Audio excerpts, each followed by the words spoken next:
Hey team, thanks for hopping on. Sorry, that's my dog Melvin barking at the mailman. You can't hear anything? That's because my Acer Swift Go 14 has Acer Purified Voice, which suppresses background noise. Here, I'll tell you what he's saying. Unlock AI on the go with the Swift Go 14, featuring an Intel Core Ultra 9 processor. Visit Acer.com to learn more. Hi, I'm Avantika Chilkoti, host of the Modi Raj, a new podcast from The Economist. Narendra Modi has watched over a period of rapid growth in India, but he's also the frontman for a chauvinistic Hindu nationalism. Now, he's eyeing another term as Prime Minister. What will it mean for India and the world? I've been trying to get inside his head. Listen now to the Modi Raj from The Economist, wherever you get your podcasts.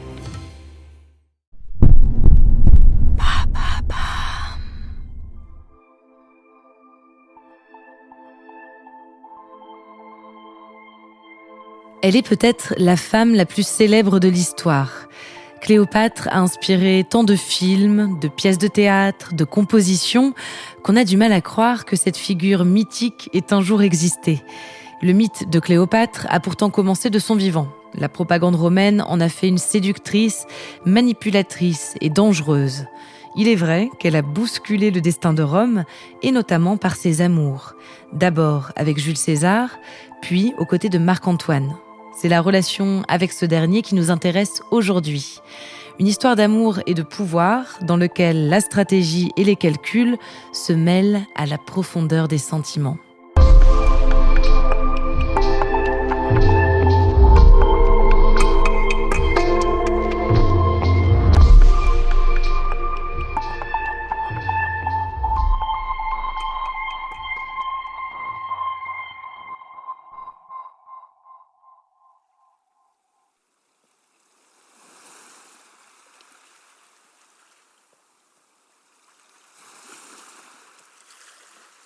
Le coup de foudre a lieu dans le port de Tars, en Turquie. Nous sommes en 41 avant Jésus-Christ. Après l'assassinat de Jules César, l'Empire romain est divisé en 3. C'est le second triumvirat. L'Occident appartient à Octave, l'Afrique à Lépide et l'Orient à Marc-Antoine. Ce dernier a convoqué la reine d'Égypte, Cléopâtre, pour questionner sa loyauté à Rome et lui exposer ses dernières stratégies de conquête. Il a besoin d'elle. Mais la reine se fait désirer et Marc-Antoine attend jusqu'au coucher du soleil.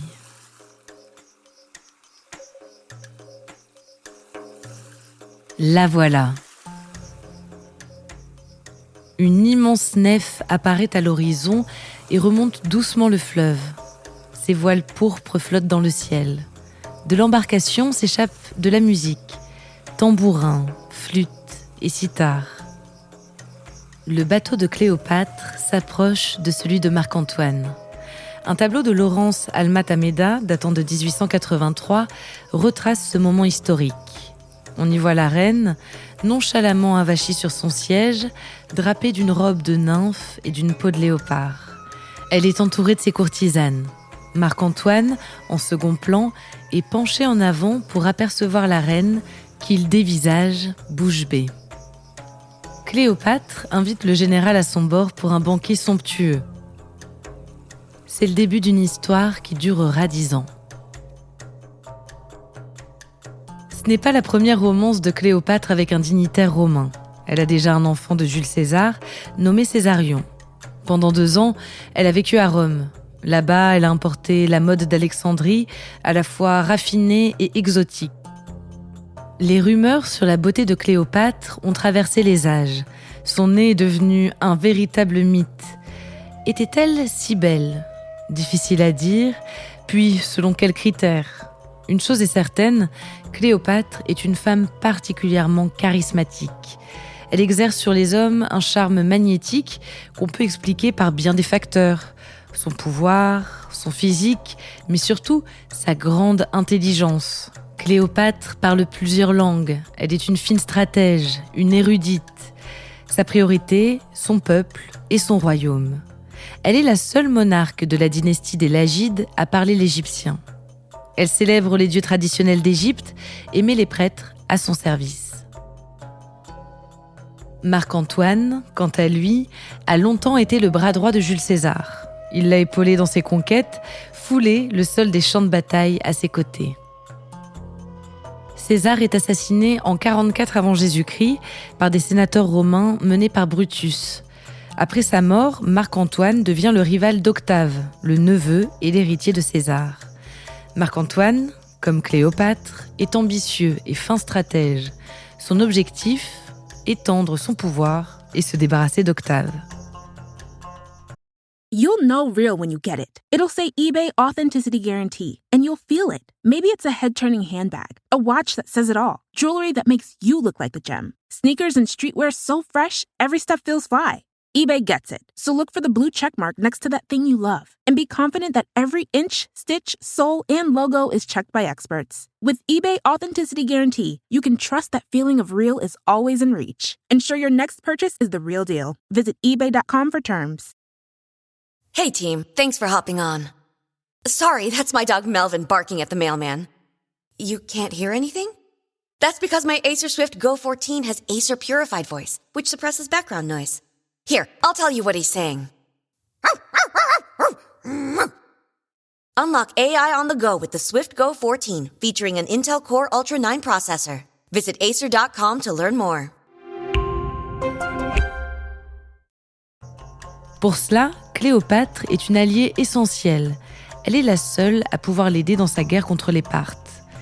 Mais l'union de la reine égyptienne et du dignitaire romain n'est pas uniquement stratégique.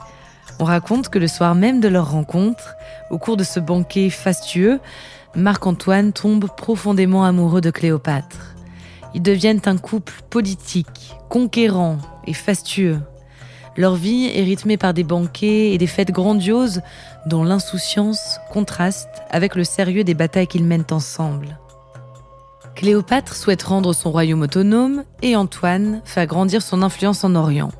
Ensemble, ils ont 3 enfants, Alexandre Hélios, Cléopâtre Sélène et Philadelphe. À Rome, Octave commence à s'inquiéter de l'influence de la reine d'Égypte sur Antoine.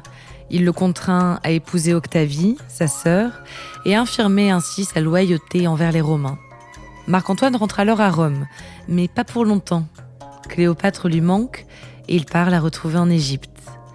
Pour Octave, c'est l'ultime provocation. Il diffuse une propagande sévère contre celle qu'il appelle avec dédain l'égyptienne. Il dit qu'elle veut régner sur Rome. Quant à Marc-Antoine, ce serait un ivrogne, aveuglé par son amour pour cette manipulatrice. Octave et Marc-Antoine s'affrontent au cours de la bataille navale d'Actium. Cléopâtre fournit plus de 200 navires pour l'affrontement. Ce ne sera pas suffisant. Octave s'est entouré des meilleurs généraux. Quand Cléopâtre anticipe sa défaite, elle décide de fuir. C'est la fin de son image de conquérante. En moins 30 avant Jésus-Christ, Octave entre à Alexandrie en vainqueur. Les amants sont en pleine déchéance quand Marc-Antoine apprend que Cléopâtre s'est suicidée. C'est en fait une rumeur, mais il ne le sait pas. Il se donne la mort en retournant son glaive contre lui. Cléopâtre lui offre des funérailles splendides. Puis, une semaine plus tard, elle se donne la mort à son tour. Le mythe raconte qu'elle aurait fait apporter un panier de figues contenant des serpents venimeux. Pleine de courage, comme au cours de toute son existence, Cléopâtre aurait plongé la main dans le panier pour rejoindre Marc-Antoine dans l'autre monde. Octave autorise l'inhumation des amants côte à côte, mais sans préciser le lieu. Leur tombeau n'a jamais été découvert. L'histoire de Cléopâtre et de Marc-Antoine sera racontée à travers les âges. William Shakespeare leur dédie sa pièce, Antoine et Cléopâtre. Le compositeur Jules Massenet écrit un opéra en leur honneur. Ils sont incarnés par Elizabeth Taylor et Richard Burton dans le film hollywoodien Cléopâtre. Et grâce à tout cela, ils sont immortels.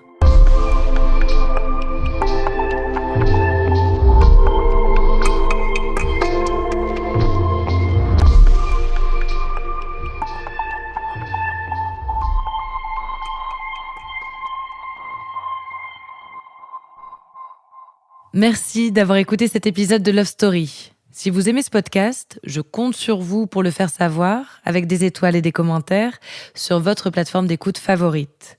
Pour le prochain épisode, on change d'époque. Je vous raconterai une histoire passionnée, charnelle et en même temps empreinte de religion et de spiritualité. Une histoire perdue entre la légende et la réalité.